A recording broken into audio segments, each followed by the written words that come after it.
misunderstanding with my husband about the location of the car, because I was convinced that the car was close to my flat. When I went out, I realized that the car was at the School of Management, so not so far, but 10 minutes by walk. And so in this way, I had some problems in finding the car. It could happen, misunderstanding with husbands and wife and fathers. We need to improve some communication about service, little things. Today, I would like to start with the question the last topic that we discussed yesterday, and that is the R&D, and in particular, if you remember, yesterday we read together financial statements of FCA, and we found yesterday the amount of R&D in the income statement, and by reading the financial statements, we also verified that FCA spent 3.8 billion in 2020 for R&D, of which part expensed in the income statement because of the research or development costs that did not meet the requirement of IAS 38, and 2.6 billion capitalized in the balance sheet as intangible asset as development cost. Okay? If you remember yesterday, so by reading the notes of FCA, we at the end we computed this 3.8, that is the total amount of money spent by FCA in 2020 for R&D. Okay? So first message, key message is that this is not the amount in the income statement, because the amount in the income statement is 1.2, but plus the amortization and impairment loss of development cost. Okay? So I asked you to try to find the same information for PSA. So I'm waiting for some volunteer. Today, few students here in the classroom, a lot of students at home, probably because today is Friday. Have you read the notes of PSA? Have you found the information here in the classroom? Any volunteer? At home? Okay, good, there is a volunteer here in the classroom. So, please, if possible, tell me also the pages of financial statements, okay? So, at page F40. Okay, F40 probably is 40. So the income statement. Under the voice 9.1 goodwill and intangible assets. Okay. This is the income statement where we have research and development expenses. Then we have the balance sheet with intangible assets, and your colleague is saying us that there is the note 9.1 that probably is page 79.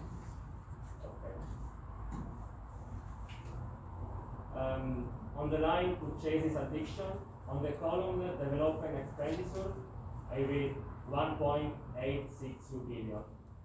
Okay. And this is the cost for development capitalized in 2020. Okay. Then I went to page F29. Okay, so probably it's page 76. Yeah. On research and development expenses net, I went on the line non-capitalized expenditure 2020, and I read 1.624, and this is the cost for research expense in 2020. So the sum is 3.486. Exactly. Of course, there is in these financial statements, it was the same also for the previous year. It is not possible to match exactly all the figures, but I repeat for students that are at home, at page 79, where there is the note 9.1, your colleague analyzed the development expenditure and purchase addition of 1.8 billion. This is the part of capitalized development project, 1.8 billion. Okay, read the notes. Okay, this part includes also the borrowing cost. Do you remember yesterday when we discussed the borrowing cost? I told you that if an intangible asset, an asset is a qualifying asset, so requires more than 1 year in order to be completed, the borrowing costs are also capitalized. Okay, so this is the part capitalized during the period. Then, in the note 6.3, that refers to the income statement, we can see also the non-capitalized expenditure. And this is the part immediately recognized in the income statement. Okay? There is another way, because the PSA presents the amount in a way that is different compared to FCA. As you can see, PSA in this part of the note states that the total expenditure is equal to 3.6 billion, of which 2 billion of capitalized development expenditure. These figures, 2 billion, is not exactly the 1.8 billion shown in the chart of development capitalized cost. This is probably due to the fact that part of these 2 billion probably is capitalized not in the line development cost capitalized, but in other part of the assets, mainly due to a very particular activity, that is this one. That is the activity of development project, but covered for specific customers. Okay? So if we look at this chart, the total expenditure is 3.6, of which 2 billion capitalized and 1.6 recognized in the income statement because they do not meet the requirements. If we, for sure, 1.6 billion is the amount in the income statement of research costs and development costs, but that do not have the requirements. There is some inconsistency if we go here, because as you can see, the addition here are only 1.8 billion, so there are 200 million missing, because they are capitalized in the balance sheet, but not in this part of the asset, so under other assets. Okay? So as you can see, FCA and PSA, they are two companies that operate in the automotive industry, but they present the information in a different way. Is this clear for everybody?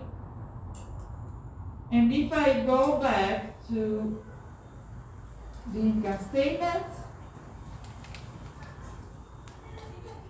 the cost for 2020 is 2.4 billion, and in the note of the income statement, in fact, 2.4 billion, of which 1.6 is the immediately expensed R&D, and 822 million is the amortization of previous capitalized development costs. Is this clear for everybody?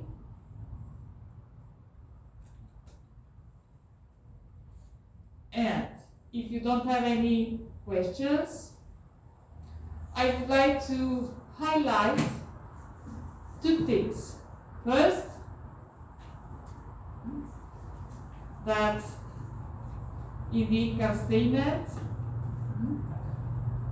there are research and development expenses, and we have realized now that this item is composed of immediately expenses research cost plus the amortization of the previous capitalized cost. If we go to the detail of the development expenditure,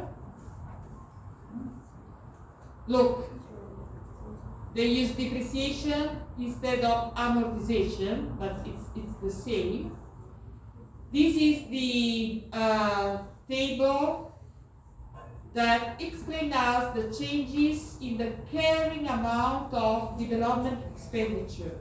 And as you can see, there are losses for impairment of 145 million. Okay? And in the previous chart here, we have the amortization for 822. So as you can see, for FCA, all the figures match perfectly.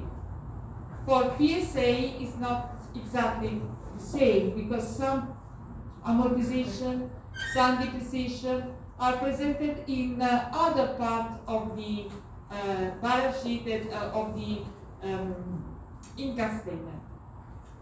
Another things, read the notes, the narrative part of PSA. Development expenditure on vehicles and mechanical sub-assemblies like engines, gearboxes, incurred between the project launch and the startup or the pre-series production is recognized in intangible asset. It is amortized from the point of approval of the series over the useful life, and the capitalized amount mainly comprises payroll costs of personnel directly assigned to the project, cost of prototypes, and cost of external services. Please read carefully this part. No overheads or indirect costs related to research and development activities are included. Okay? So for PSA, the costs capitalized are only direct costs.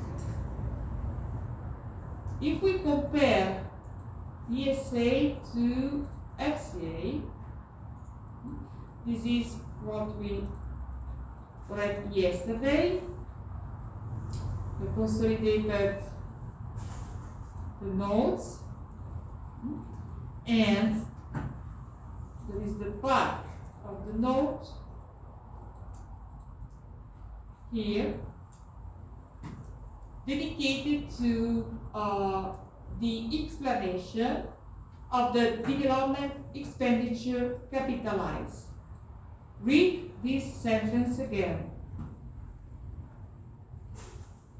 Capitalized development expenditure includes all direct and indirect costs that could be directly attributed to development processes. Are you able to find the difference between PSA and FCA? This is FCA. This is PSA. No overheads or indirect costs are included. Whereas in FCA, capitalized development expenditure includes direct costs, okay, and indirect costs. So there is a difference, because even if in the financial statements, in both financial statements, we read R&D expenditure in the income statement, capitalized R&D in the balance sheet, there is a difference between the two groups, because when FCA determines the amount to be capitalized, FCA includes not only direct costs but also indirect costs. PSA, on the contrary, includes only direct costs. Is this clear for everybody? And of course, we don't know how much is the impact of indirect costs, but this is a difference. Is this clear for everybody? I ask you for next Monday to read the semi-annual report of Stellantis, because the merge between FCA and PSA is effective in 2021. So these financial statements, even if here, as you can see, there is the brand Stellantis, but at the end, this is the financial statement of PSA. Okay? Whereas this one is the financial statement of FCA. But in 2021, the merge is effective. So please download the semi-annual report, so the report at the end of June, and try to find what type of explanation, so what is the choice of the new group, Stellantis. If it is more similar to PSA or more similar to FCA. And you can make this analysis, first of all, for R&D, but you can do the same also for the layout of the income statement and the other documents, in particular the income statement. Just to understand if the new group, Stellantis, has adopted the layout of the balance sheet and income statement of either FCA, PSA, and what is the accounting policy that the new group has chosen for R&D. Is this clear for everybody what you have to do? Okay, for next Monday. So in this way we have the opportunity to see the two groups that were separate and then the effect of the merge. Any questions? Is everything clear? Okay. If you don't have any question, we can go ahead So we have discussed tangible assets, investment property. We have just given highlights on borrowing costs and government grants. Yesterday we discussed the intangible assets. For intangible assets, some important key points. First, intangible assets must be identifiable and controlled by the end. According to the definition, so it is forbidden to recognize internally generated grants and internally generated goodwill. Moreover, there are no particular issues when an intangible asset is bought, is purchased, or acquired through a business combination. It is more complex when the intangible asset is self-generated, so internally generated.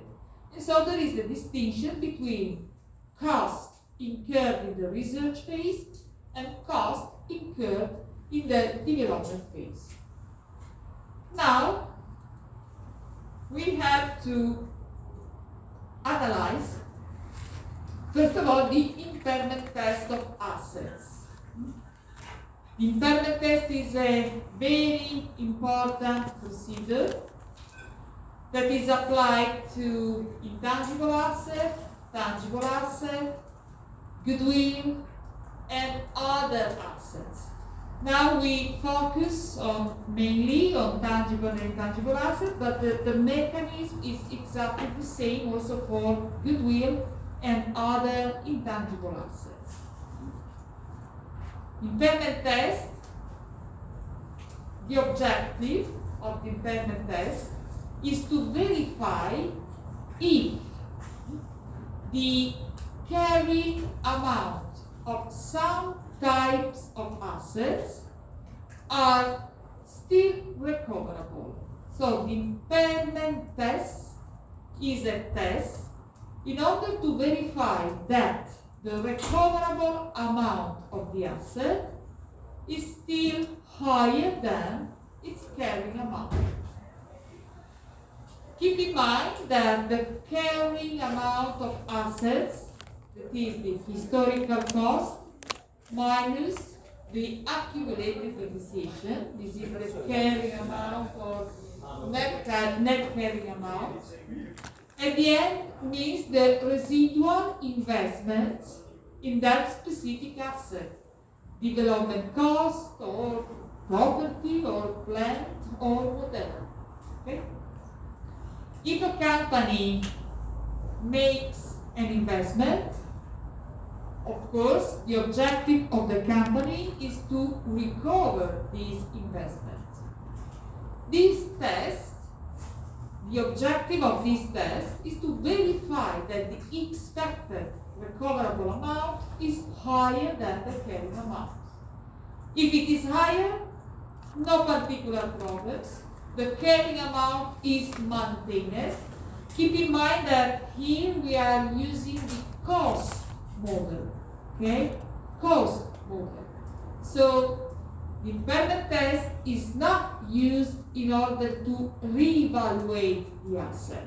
The impairment test is used only in order to verify if the amount of the recoverable amount is lower than the carrying amount. So suppose that if the recoverable amount is 80, okay, and the carrying amount is 100, in this case, it is necessary to reduce the amount of the asset, property, plant, development cost, grant, or whatever, because the expected recoverable amount is lower than the amount shown in the balance sheet. Investors, they need to know this fact, and if an investment is no longer recoverable, it is not possible to maintain the amount there. Is this clear for everybody? So in this case, how much is the impairment loss to be recognized in the income statement if the recoverable amount is 80 and the carrying amount 100? 20. Okay? So the difficult part is not to determine the loss. The loss is simply the difference between recoverable amount and carrying amount. The difficult part of the impairment test is to determine 80, the recoverable amount. This is the difficult part. Okay? Is this clear for everybody? The impairment test, I'm not sure it is written some. Okay, here is that with the standard IAS 36.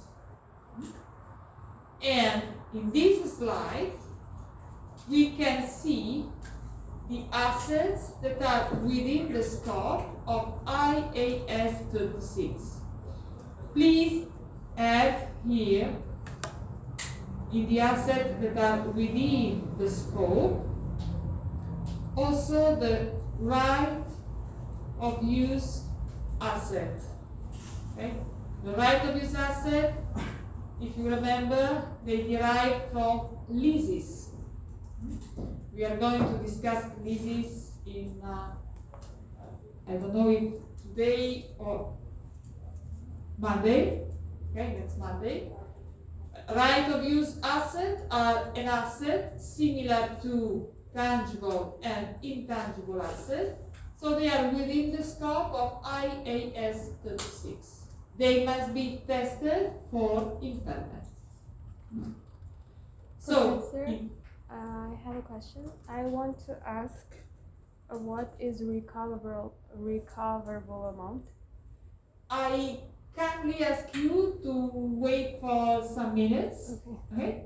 Because the recoverable amount is the amount that you can obtain from your investment. There are two different ways of recovering an investment, and now I will give and discuss with you the definition of recoverable amount. The meaning is that if you make an investment, you want to obtain money, enough money, in order to recover your investment. Okay? And so the recoverable amount is linked to the cash, the money that you expect to obtain from your investment.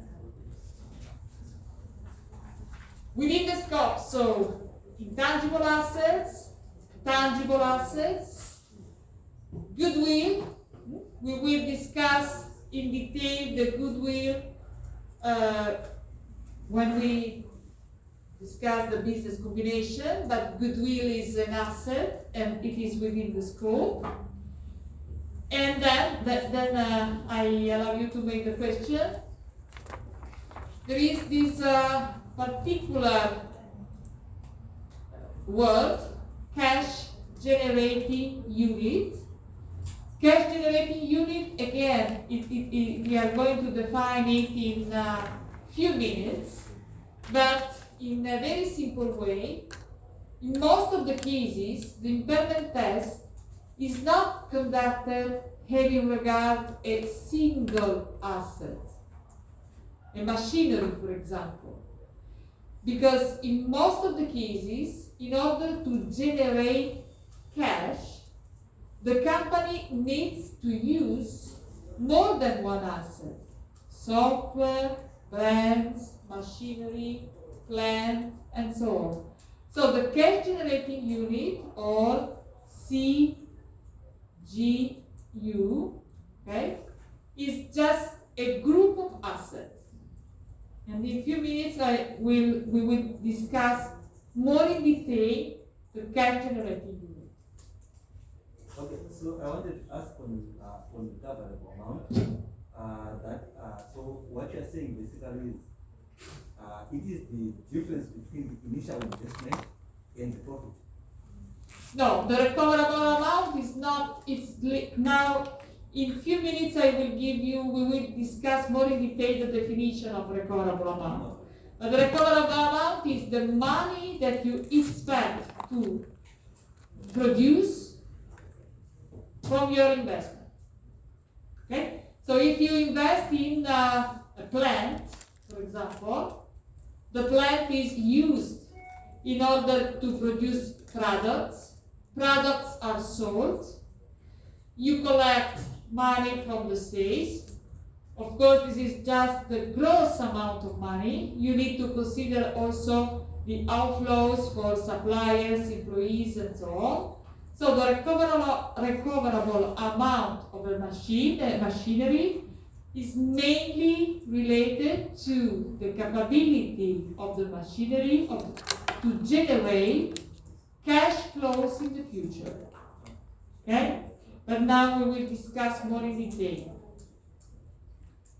Other questions? So, goodwill, intangible assets, tangible assets, group of assets, right of use asset generated by leases, they are within the scope of IAS 36. Then, I hope you remember that during the first lecture, we analyzed, even if briefly, the difference between consolidated financial statements and separate individual financial statements. Okay? When there is a group, we are interested in the consolidated financial statement. In the separate financial statements, we find the investments in the subsidiaries, associate, and joint venture. So, in the separate financial statements, this standard is used also to test the investment in subsidiaries, associate, and joint venture.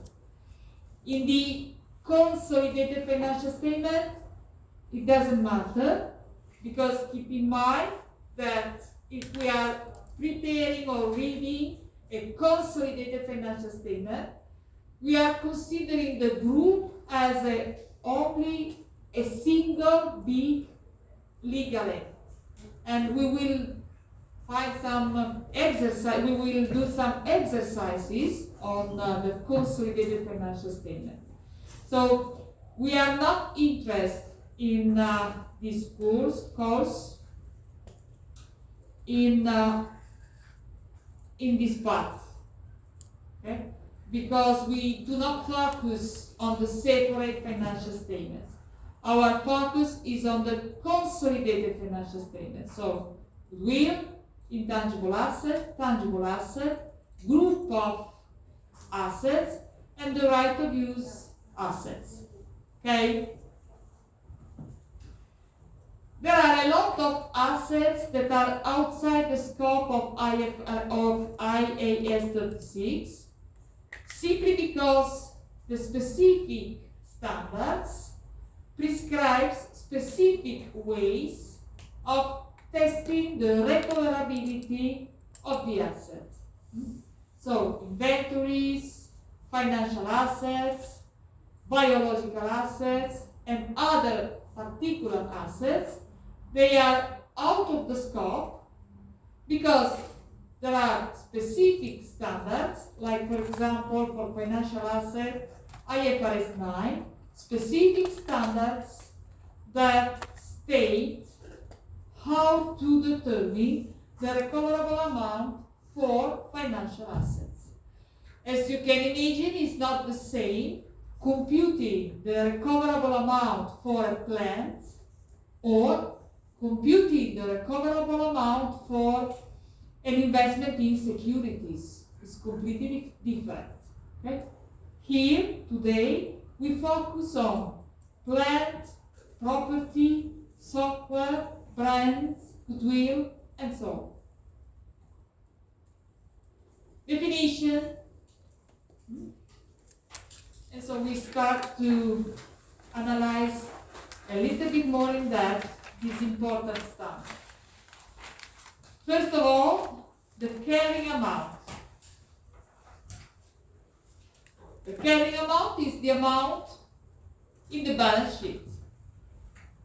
That is the historical cost less the accumulated depreciation, amortization, and if in the past an impairment loss had been recognized, also less any accumulated impairment losses.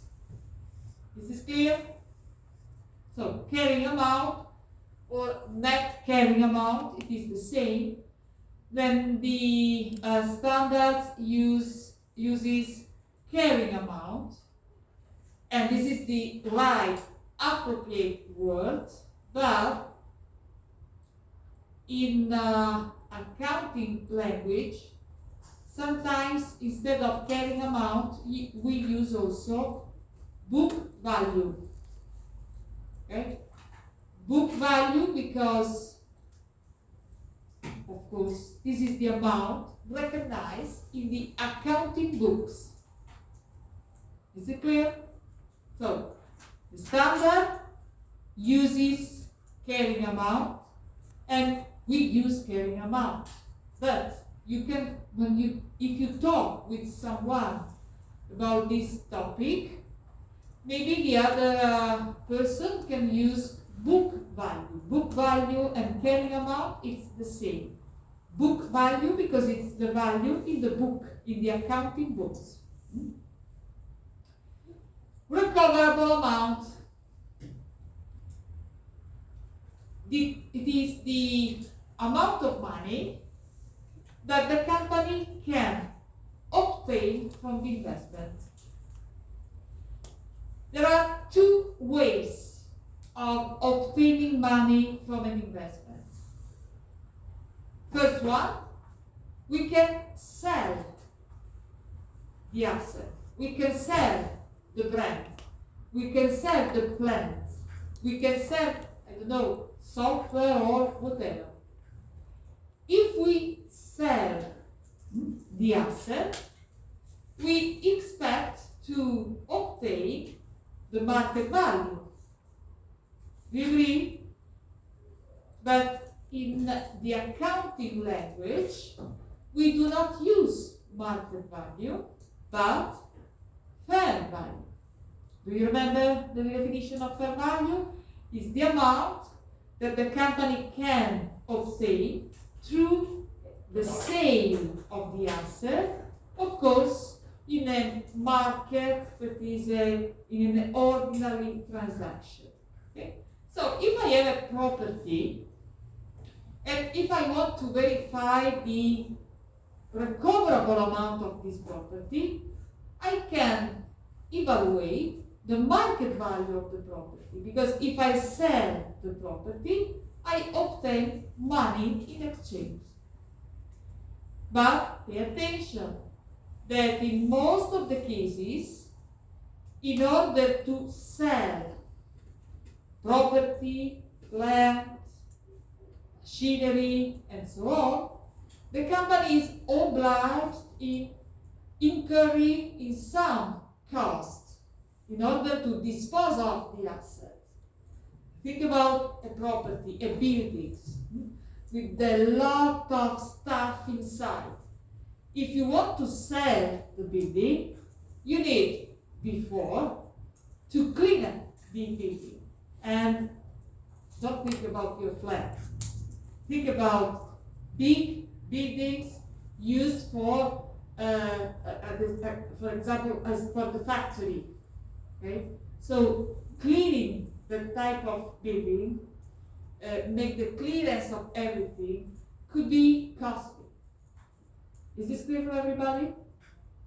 So, one possibility is to determine the fair value. Suppose that the fair value is 85, but then you need to consider the cost that you need to that you expect to incur in order to sell the building. And so the fair value less cost of disposal, in this case, is 80. So if you decide to recover your investment through a sale, you expect to obtain 80. Okay? The market value less the cost of disposal. But in most of the cases, for plant, property, machinery, software, goodwill, you don't expect to recover this investment through the sale. But you made the investment some years ago in order to use the investment. To use the investment means that you want to use the plant in order to produce, for example, the cars. Then you sell the cars, you obtain money from the sales. Do you agree? I mean, when a company decides to make an investment in a plant, the decision is taken having regard the future cash flows expected from the plant. Because you don't invest in a plant with the objective to sell the plant in 1 year. Your goal is different. You invest in a plant because then you want to use the plant for 10, 15, 20 years in order to manufacture your products. Is this clear for everybody? Here in the classroom and also at home?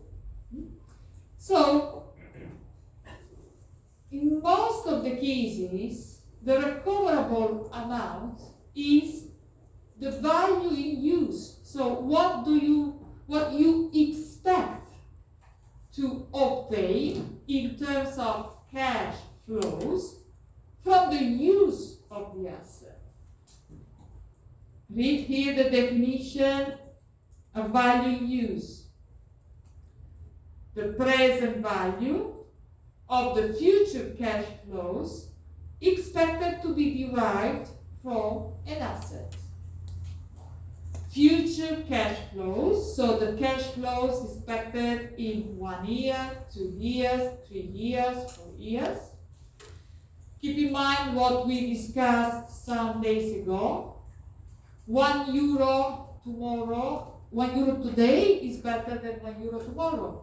So future cash flows expected in 10 years must be discounted.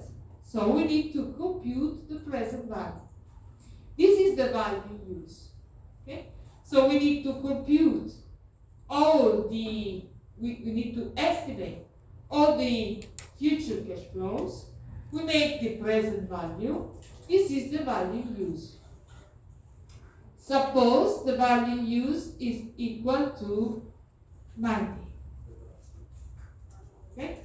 So this means that if you continue to use the asset is used in order to produce products, cars, shoes, or whatever, TV, iPhone, I don't know. And you expect to obtain 90 from the use. If you sell the asset, you expect to obtain 80. The recoverable amount is the higher between the two. In this case, 90. Because, of course, it is more convenient from an economic point of view to continue to use the asset because you expect to recover 90. If you sell the asset, you expect to obtain only 80. Is this clear for everybody?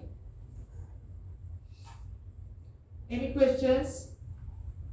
This is a very important topic, in particular in these years, where the results of the companies have been affected by the pandemic. So with some uncertainties about the possibility to recover some particular investments. Okay? Is this clear for everybody? Cash generating unit. Cash generating unit, the definition is a little bit theoric. The smallest identifiable group of assets that generates cash inflows that are largely independent of the cash inflows from other assets or group of assets. Just to understand, instead of using cash generating units, you can use, for example, business unit. In most of the cases, it doesn't make sense to compute the recoverable amount, the value used, for example, of a machinery. The machinery is not able to generate future cash flows by itself. But the machinery A is used together with the machinery B in the plant. There is a building, we use softwares, there are brands. Only using all these assets together, the company is able to produce cars, shoes, TV, and by the sale of cars, shoes, TV, the company is able to generate cash. So in most of the cases, it doesn't make sense to make the impairment test having regard to a specific asset. But it is necessary to group together assets that belong to the same business unit, for example. Is this clear for everybody?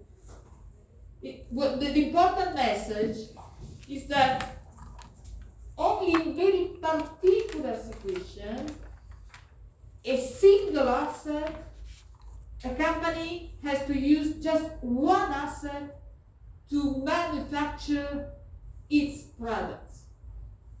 Generally speaking, many assets are necessary. And so when the impairment test is conducted, all these assets are grouped together. And so here, the carrying amount is not the carrying amount of the single asset. It's the sum of the carrying amount of the plant, the building, the machinery, software, and so on. Is this clear for everybody? Any questions? Okay.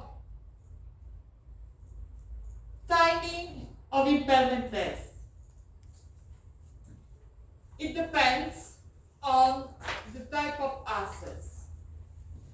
I hope you remember that yesterday afternoon, when we discussed the intangible assets, we realized that under IFRS, it is possible to identify some intangible assets that do not have a finite useful life. Yesterday, I told you the example of brands. So brands can be intangible assets with an indefinite useful life. In particular, some types of brands. And yesterday, we read in the slides that even intangible assets is with an indefinite useful life. This means that we cannot compute the useful life. This means that the intangible assets is not amortized. Do you remember? And if the intangible asset is not amortized, it is necessary to test the recoverability of its carrying amount at least once a year. This is mandatory. Okay? So, if a brand is considered to be an intangible asset with an indefinite useful life, the impairment test is mandatory at least once a year. If it is the case, also more often, but at least once a year. Then, development cost. Yesterday, but also some minutes ago, we read the description of the development cost for PSA today and FCA yesterday. They both capitalize development cost, but the amortization starts only when the pre-series or the production begins.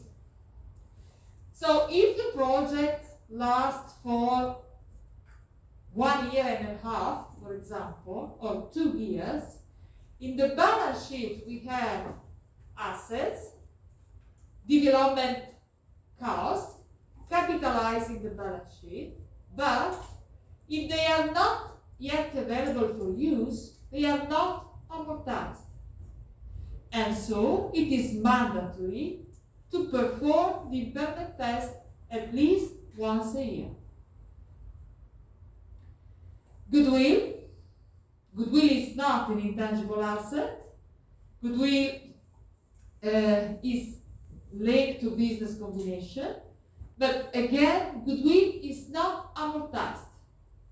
So the key point is that if intangible assets are not amortized, either because they have an indefinite useful life or because they are not yet available for use, the impairment test is mandatory at least once a year.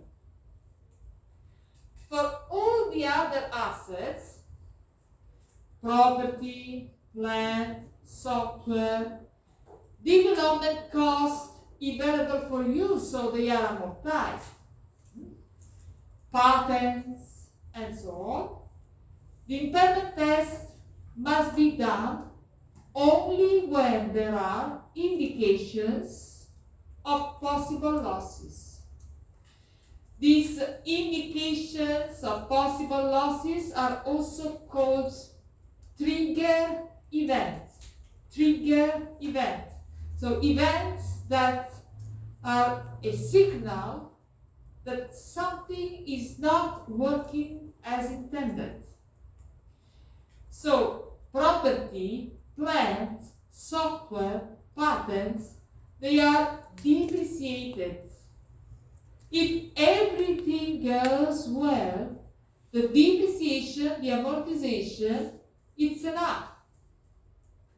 But if there are signals of something that is not working as intended, only in that case, we need to perform the impairment test. And these indications, these trigger events, can be either internal or external. So the source of information for the impairment test can be both internal source of information or external source of information. And here in this slide you can see some examples provided by IAS 38. Read the first bullet point. There is an evidence of obsolescence or physical damage of an asset. Think about a fire or floods. They create damages, and this is a signal of a possible loss.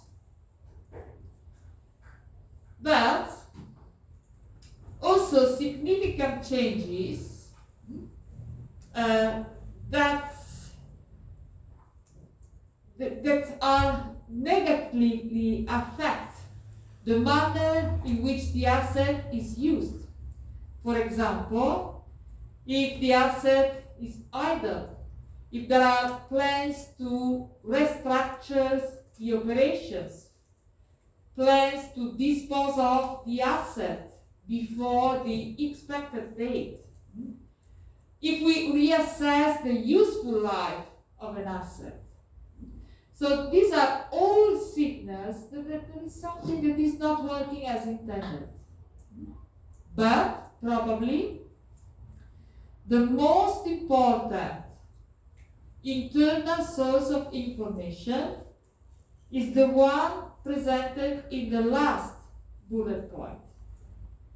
Evidence is available from internal reporting that indicates that the economic performance of an asset is or will be worse than expected. So the main, of course, if we are restructuring a business, this is a signal that there is something that is not working. But even if we are not restructuring the business, we need to take into account the internal reporting. Do you have an idea on in which manner this can be done? Internal reporting. When I say internal reporting, what type of documents we need to analyze? Internal reporting. Which type of documents are produced by the internal reporting?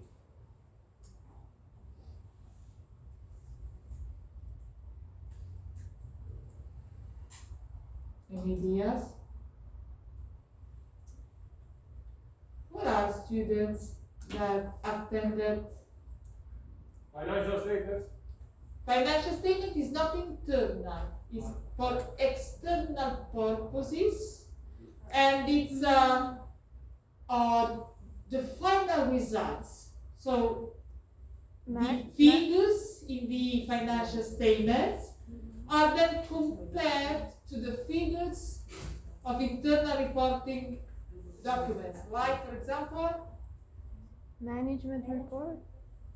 Management report. Management report, okay, it's the big categories. KPIs are indicators, that's fine. But the document, if I say budget, business plan, okay, of course, in the budget and in the business plan, there are KPIs. But the budget is the forecast of a company for the next reporting period. And suppose that you write in the budget that for 2021, the volume of sales is 10 million. Then financial statements, so actual results, instead of 10 millions of sales, only 7 millions of sales. In the budget, you write and you expect an operating profit.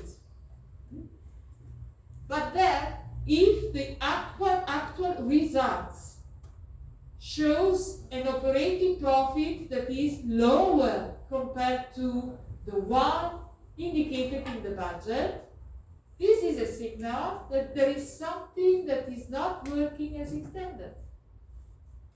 Budget is for the next reporting period.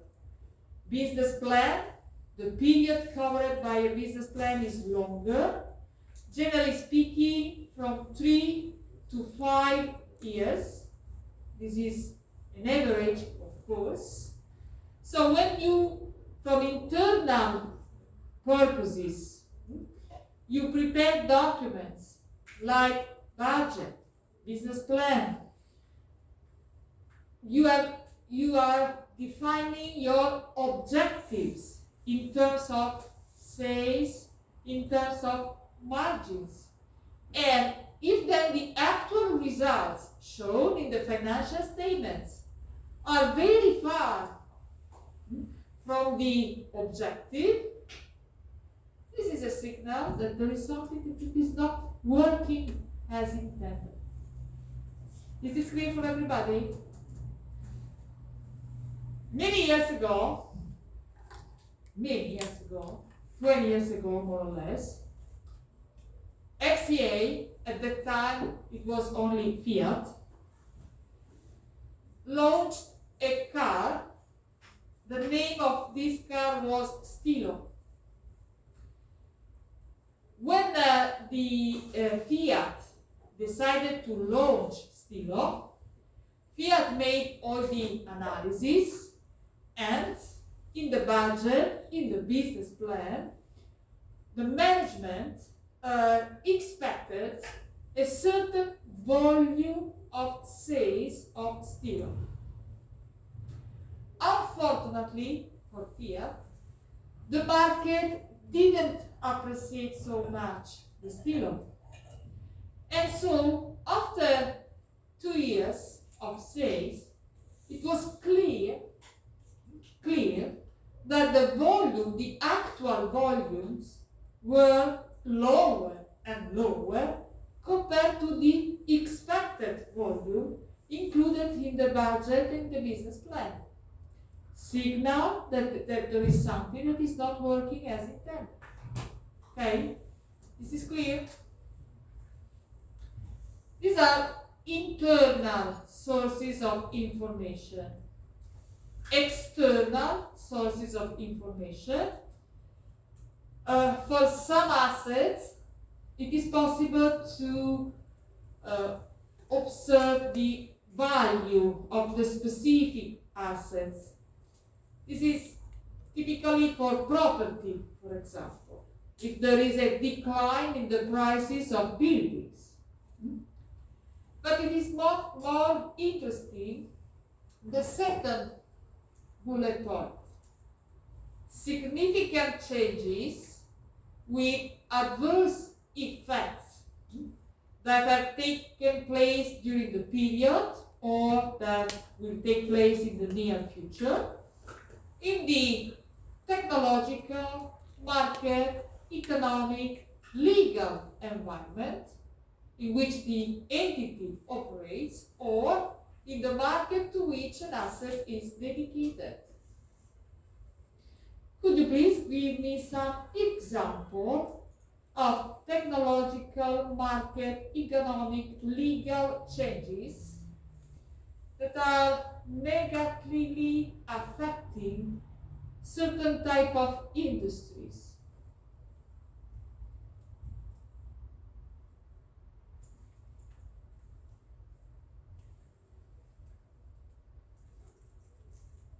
No ideas?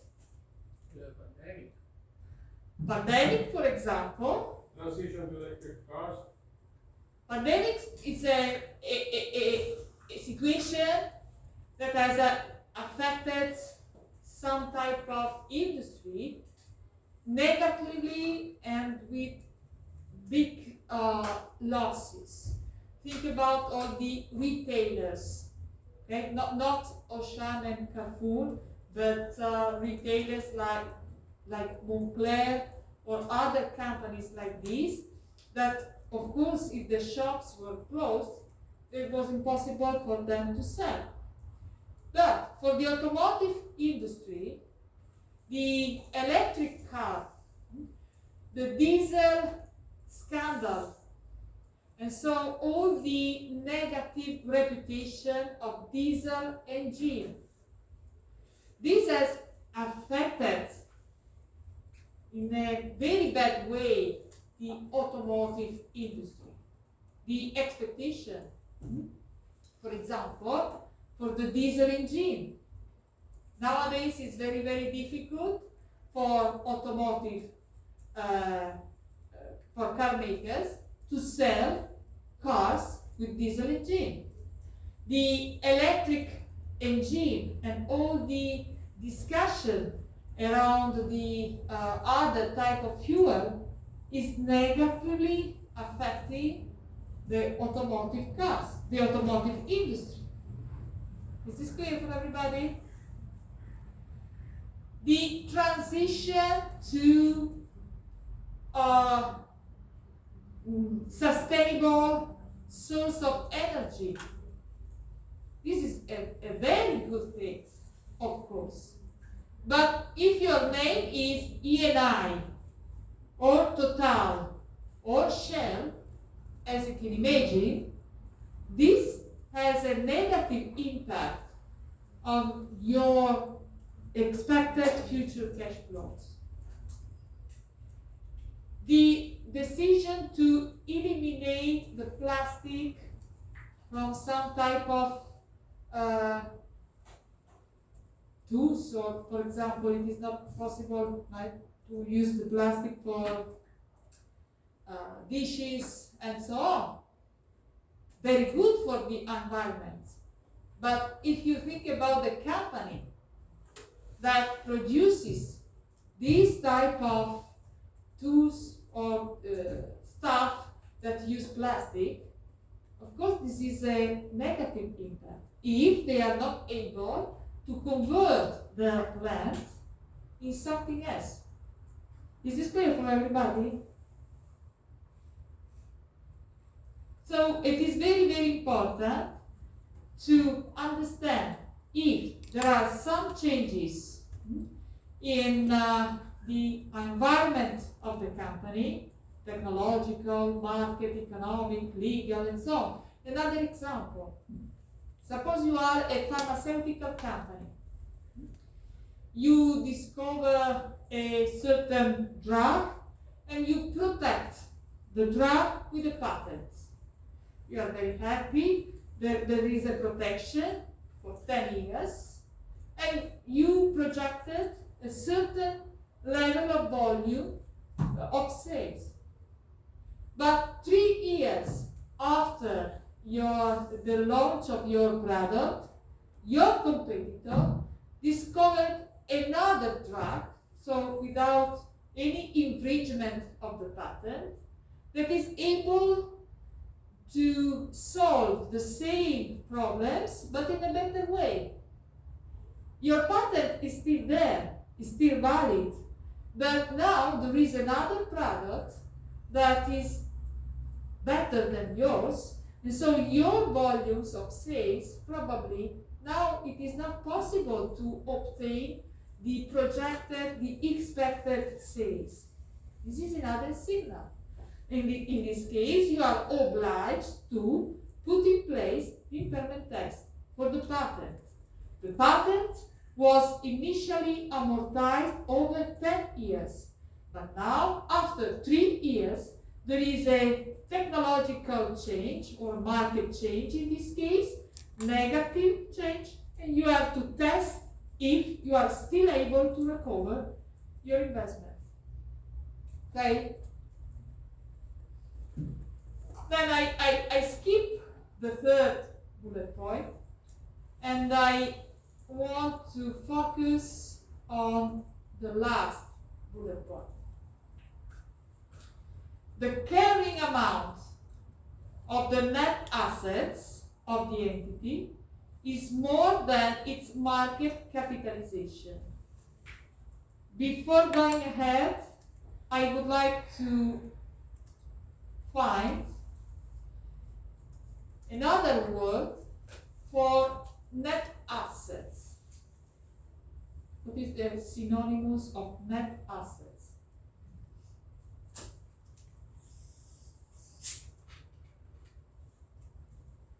What is a synonymous of net assets? Net worth. Yes, that is equity. Okay? So when the IAS 38 say net asset, it's another way of saying net worth or equity. Okay? So there is a comparison between the carrying amount of equity and the market capitalization of a company. Okay? So, what is the problem here? That I use an Excel file, a new one if possible. Okay. We are not looking at a single specific asset, but we are analyzing the whole entity. So when we say carrying amount of net asset, okay, it's another way of saying, it's the same, carrying amount of equity. Or another way for saying the same thing is book value of equity. Three different ways in order to identify the same things. The equity shown in the balance sheet of a company. Okay? Keep in mind that the equity shown in the balance sheet of a company is the difference between assets minus liabilities. You agree? The value of the assets and the value of the liabilities depends on the accounting standards used. Think about property, plant, and equipment. What is the method, the subsequent measurement for property, plant, and equipment? The most used model for property, plant, and equipment? Cost model. Okay? So for building means that the asset, the building, is recognized at its historical cost minus accumulated depreciation. The market value of that building is not recognized in the balance sheet. Yesterday, I told you that the internally generated brands are never recognized in the balance sheet. You agree? So, generally speaking, we expect, for a specific company, we expect that the market capitalization, that is the market value, the value of the company attributed by the market capitalization is equal to the price of the shares, of a single share, multiplied by the number of shares. Okay? It's the value of the company. If you prefer, another way of seeing market capitalization is the market value of the equity of the company. You agree? Generally speaking, we expect to have a market capitalization that is higher compared to the book value of equity. Because the book value of equity does not include the internally generated brands, does not include the internally generated goodwill. Yesterday we highlighted that it is forbidden to recognize internally generated goodwill. The balance sheet does not show the market value of buildings. So, generally speaking, the market capitalization should be higher than the amount of equity shown in the balance sheet. If it happens that the market capitalization is lower than the book value of equity, this is a signal that there is something that is not working as intended, or better, that the market has some doubts about the recoverability of the assets of the company.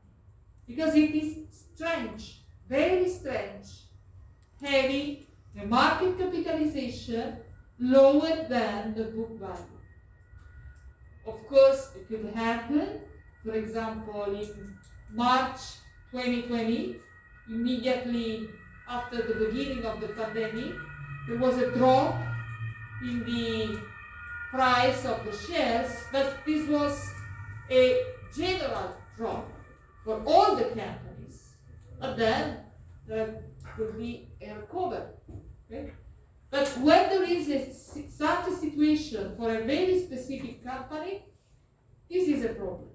And this is why, according to IFRS, if the carrying amount of the net assets, that is the book value of the equity, is more than its market capitalization, it is mandatory to perform the impairment test. I would like now to show you, it's just very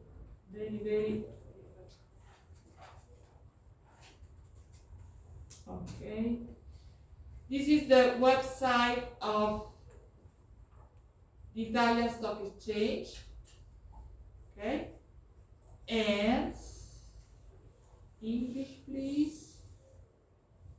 Okay. Stocks. Some words, very okay. Here, I would like to go here, letter C, and here, Telecom Italia. Okay? Telecom Italia is the Italian company in the telecommunication industry. Okay? Today, Telecom Italia, the price of the share today is 33 cents, as you can see. Okay? I hope, okay. This is the graph of the quotation of Telecom Italia during the last 5 years. As you can see, 88 cents now is 37 cents. Okay? And somewhere it is easier in using my view. It is easier in, okay, here. It is in Italian, but I think that you can understand. Capitalizzazione, capitalization, market capitalization. Okay, look, 5.2 billion. Okay? Memorize these figures, 5.2 billion. Okay? So the market capitalization of Telecom Italia today was market capitalization 5.2 billion or less. Okay? Now, if we look for financial statements of Telecom Italia, investor relation. I have everything in my computer, of course, but here. And English again. For example, we can use the 2020 results, full year results, annual financial report. This is the annual report of Telecom Italia. Page 133, there is the consolidated financial statement. And this is the balance sheet.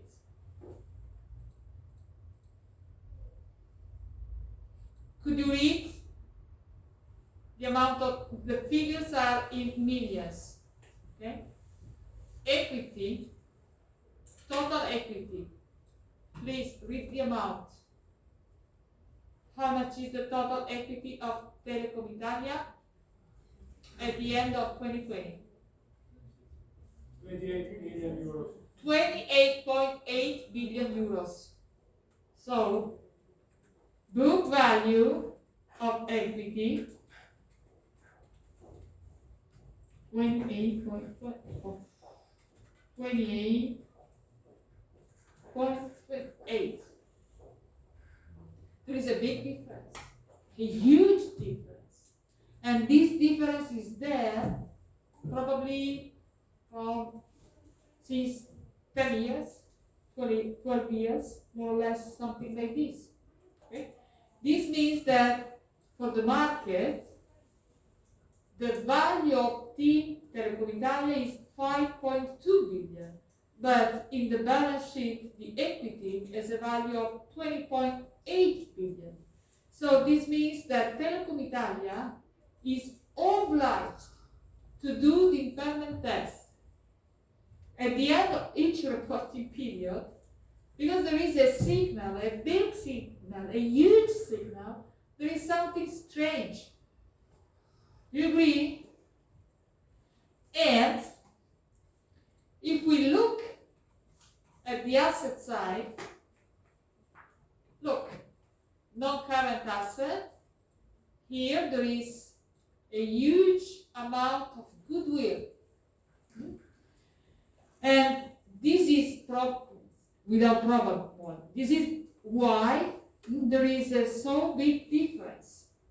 Because Telecom Italia management perform at the end of each reporting period an impairment test. The goodwill is still there, 22.8 billion out of a total asset of 73 billion. It is still there. In 2020, no significant losses were recognized, but according to the market, the idea of the market is completely different. Is this clear for everybody? Any questions? This is very important in order to understand the meaning of this part.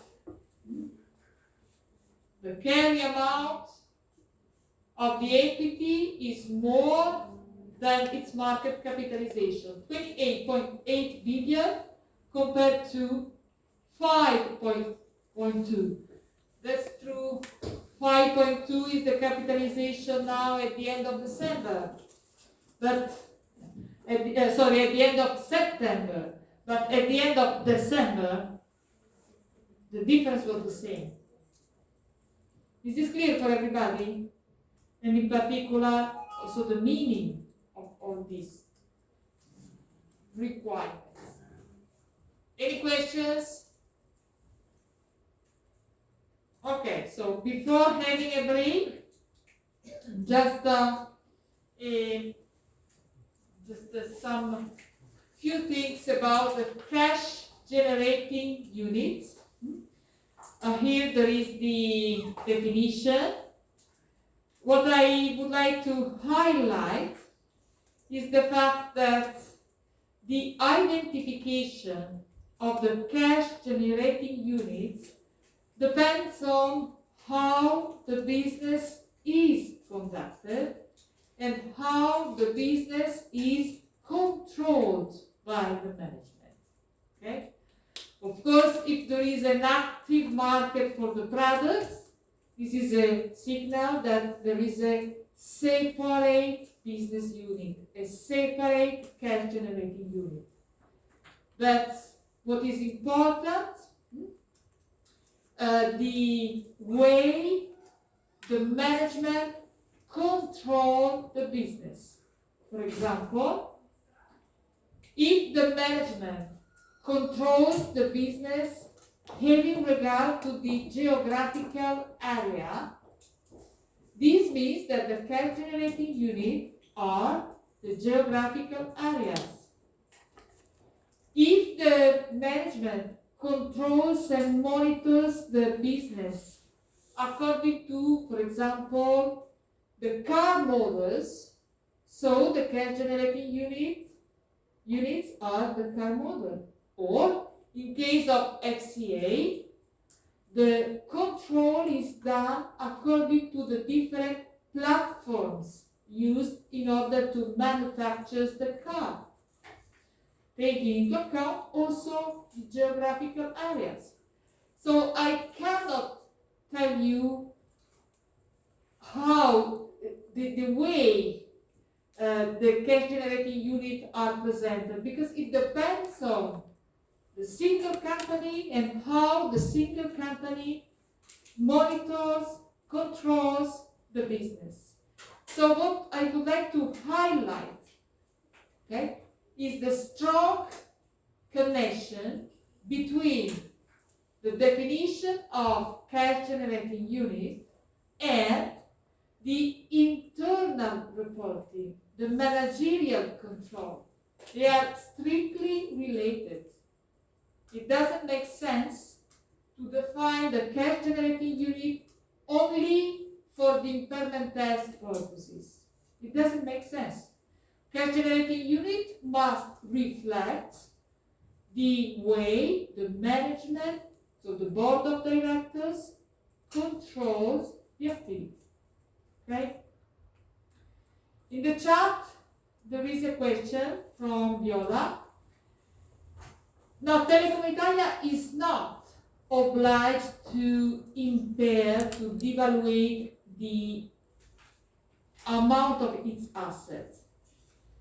Telecom Italia is obliged to perform the impairment test. And Telecom Italia does it at the end of each reporting period. According to the results of the impairment test, for Telecom Italia's management, assets are recoverable. So they are still there. Okay? So in the case of Telecom Italia, there is a clear, different perspective of the future, of the future results of the group. Because according to the market, the value is 5.2. For the management, the 28.8 of the book value of the equity is still recoverable. So there is a different views on the perspective of the group.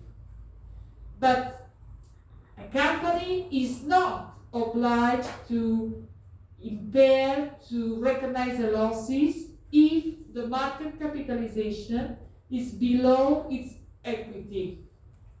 The company is obliged to perform the impairment test, and if the impairment test confirms the equity, the company does not recognize any losses. Is this clear, Viola? Of course, for the analyst, for the markets, it is clear the fact that the markets at the end does not trust in the projection of the management of Telecom Italia. Okay? Okay. So we can have now a break of 20 minutes so that we can start after the break with the analysis of how the recoverable amount is determined in practice.